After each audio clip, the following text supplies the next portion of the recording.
श्रृंगी ऋषि को अच्छा लगा। अब श्रृंगी ऋषि को अपने साथ लेके नाव पर बिठाई, शांता अपने साथ लेके नगर में गई। और जैसे ही रोमपाद के नगर में श्रृंगी ऋषि के चरण पड़े वैसे ही वर्षा होने लगी और उनका नगर हरा भरा हो गया।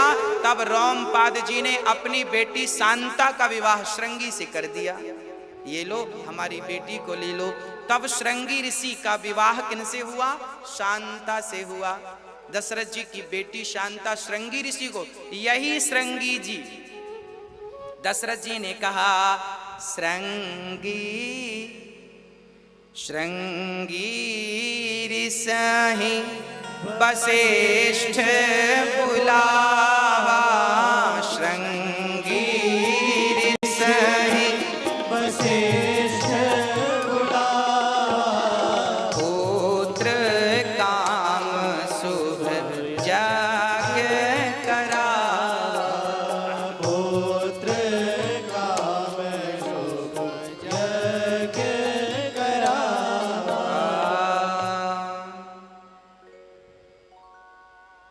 क्या हुआ?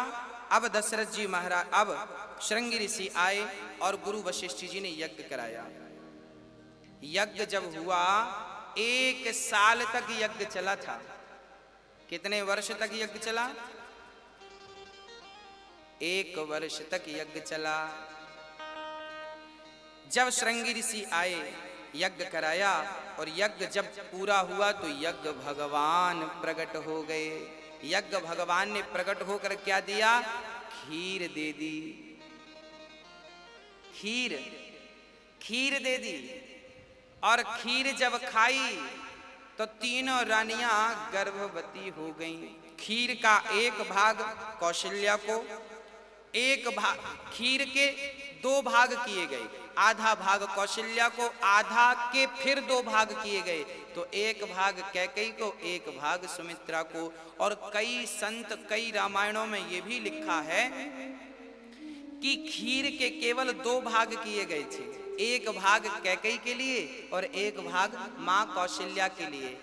कौशल्या खीर खाने वाली थी और कैकेयी खीर खाने वाली थी, तभी वहां पर सुमित्रा आ गई। और जब सुमित्रा आई तो दोनों ने, अर्थात कैकेयी माँ ने और कौशल्या माँ ने अपनी अपनी खीर का एक एक हिस्सा, दोनों ने एक एक हिस्सा सुमित्रा माँ को दिया। इसलिए सुमित्रा माँ के 2 बच्चे हुए।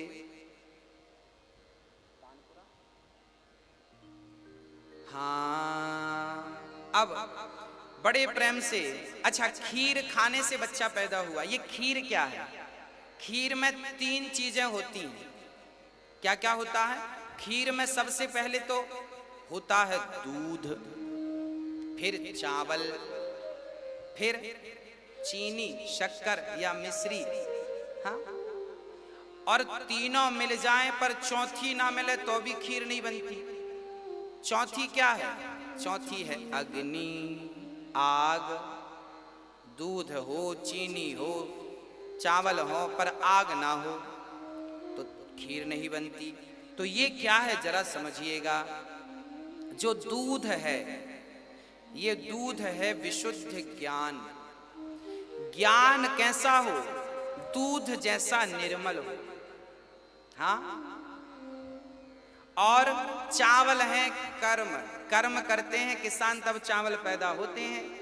तो दूध है ज्ञान, कर्म है चावल। और इन दूध और चावल में क्या है? बोले मिश्री है। मिश्री मतलब मिठास, ये है भक्ति। तो जब आपके कर्म के साथ समझिएगा, जब आपके ज्ञान के साथ, दूध मतलब ज्ञान, चावल मतलब कर्म, जब आपके कर्म के साथ, आपके ज्ञान के साथ जब आपकी भक्ति मिलती है तभी खीर का निर्माण होता है। और जब ऐसी खीर खाई जाए तो राम, लक्ष्मण, भरत, शत्रुघ्न उत्पन्न होते हैं। अर्थात आपका ज्ञान यदि भक्ति के बिना है, नैष्कर्म्यप्यच्युत भाव वर्जितम न शोभते ज्ञान मलम निरंजनम। यही बात उद्धव जी को गोपियों के प्रसंग में समझाई गई है कि ज्ञान अधूरा है भक्ति के बिना, और कर्म भी अधूरा है। हम कर्म तो कर रहे हैं, पर रामचरितमानस में लिखा है कि जो भी कर्म करो तो कैसा करो? बोले तुम ही निवेदित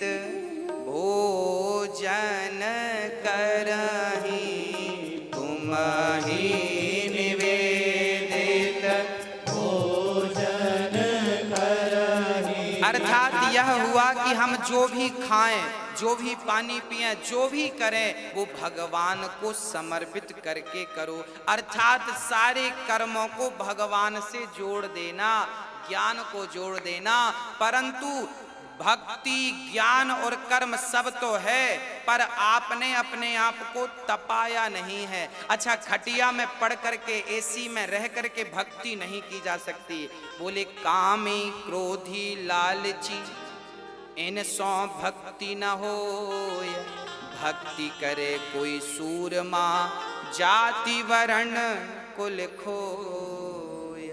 हाँ, ठाट वाट में रह करके भक्ति नहीं की जा सकती, भक्ति के लिए त्याग करना पड़ता है। अच्छा, भक्ति भी दो प्रकार की है। वैसे तो 9 प्रकार की भक्ति है, पर सामान्य बात कर रहा हूं, भक्ति 2 प्रकार की है।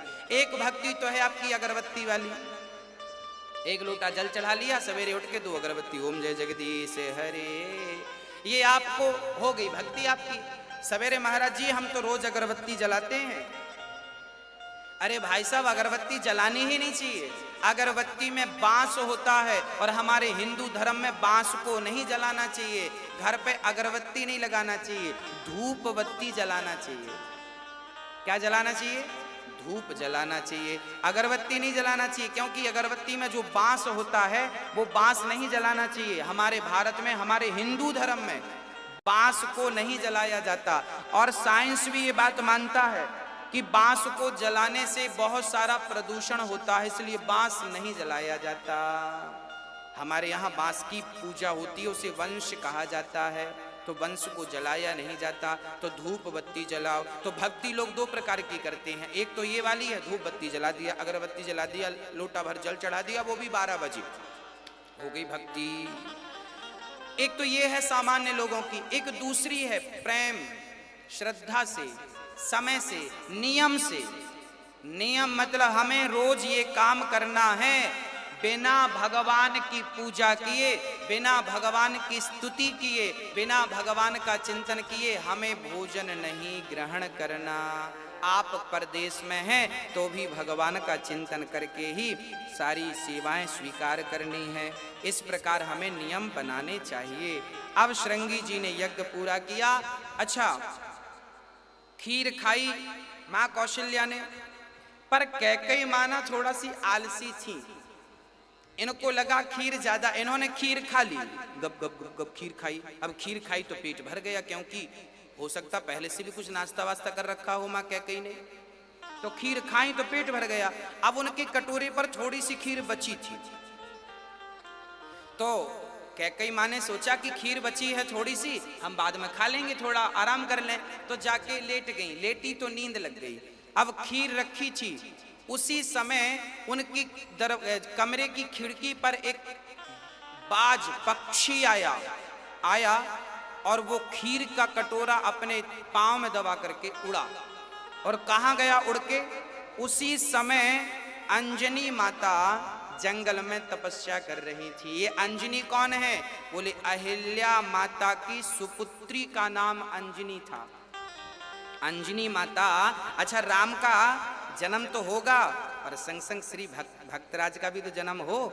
तो क्या हुआ, कैकेयी माँ ने खीर खाई, कटोरा रख दिया, कटोरा लेकर पक्षी भागा। अंजनी माता जंगल में तप कर रही थी, ऐसे हाथ फैलाकर, हे प्रभु हे प्रभु हे प्रभु, मुझे शक्ति दो, मुझे वर दो। तभी पक्षी के हाथ से वो पांव से कटोरा छूटा और सीधा अंजनी माँ के हाथ में आकर गिरा। अंजनी माँ को लगा ये खीर भगवान ने दी। अंजनी माँ ने खा ली, और जब अंजनी माँ ने खाई तो क्या हुआ, अंजनी माँ भी कौशल्या की तरह, कैकेयी की तरह गर्भवती हो गई।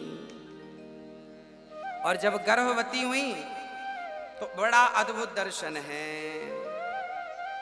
परिणाम क्या हुआ, सब तिथि, बड़ी सुंदर सी तिथि आई, सारी तिथि अनुकूल हो गई कि नौमी तिथि मधुमास पुनीता, शुक्ल पक्ष अभिजित हरि प्रीता। भगवान किस तिथि में आए? 9वीं तिथि में। 9वीं में क्यों आए? अष्टमी में आ जाते, एकादशी में आ जाते, 10वीं में आ जाते, 9वीं में क्यों आए? क्योंकि अंकों में सबसे बड़ा अंक कौन सा है? 9।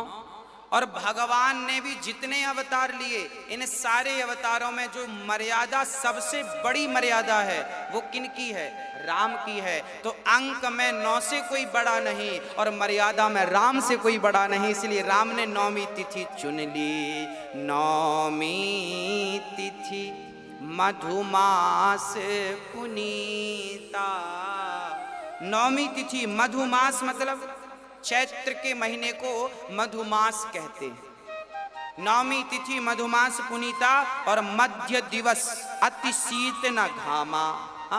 राम जी सुन कितने बढ़िया। अच्छा 9 का पहाड़ा जब आप पढ़ेंगे ना तो 9 एकम 9, 9 दूनी 18, 8 और 1 9, 9 दूनी 18, 9 तिया 27, 7 और 2 9, 9 तिया 9 दूनी 18, 9 तिया 27, 9 चौके 36, 36, 3 और 6 9।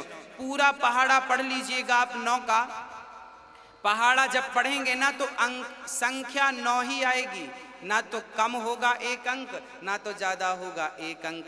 अर्थात राम जी की मर्यादा कैसी है? बोले आप पहाड़ा पूरा पढ़ लीजिए 9 का, 1 से लेके 10 तक 9 ही आएगा।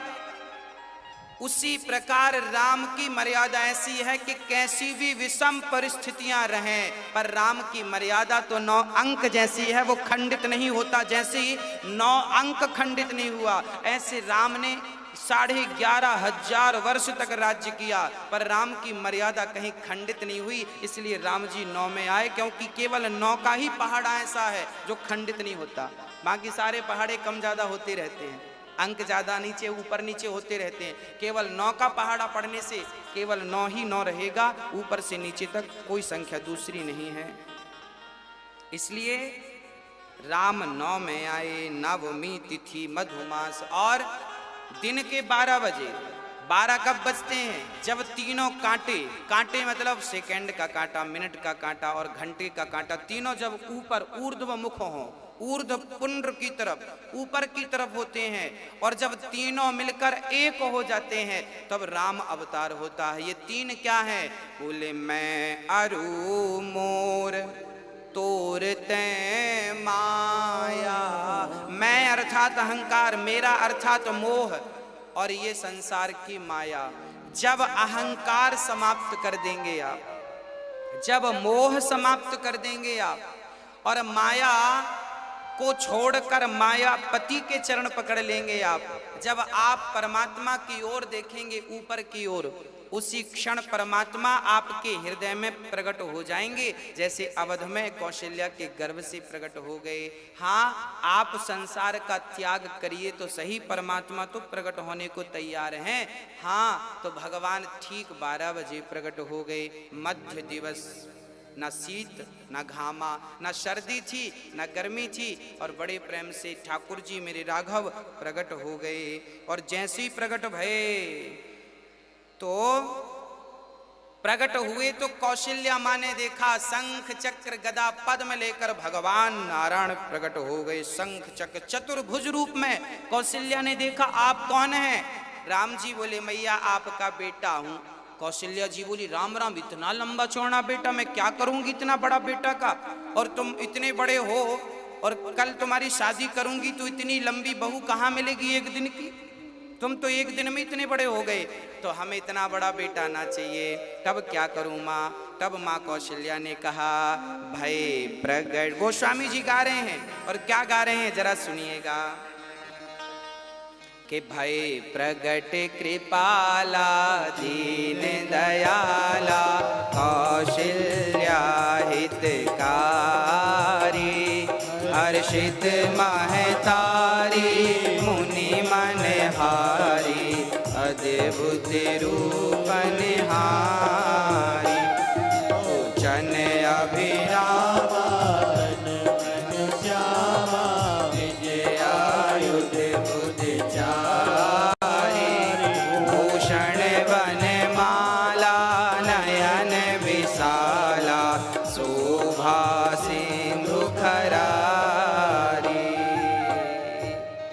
माँ ने हाथ जोड़कर कहा, कह दुई कर जोरी आस्तुति तोरी।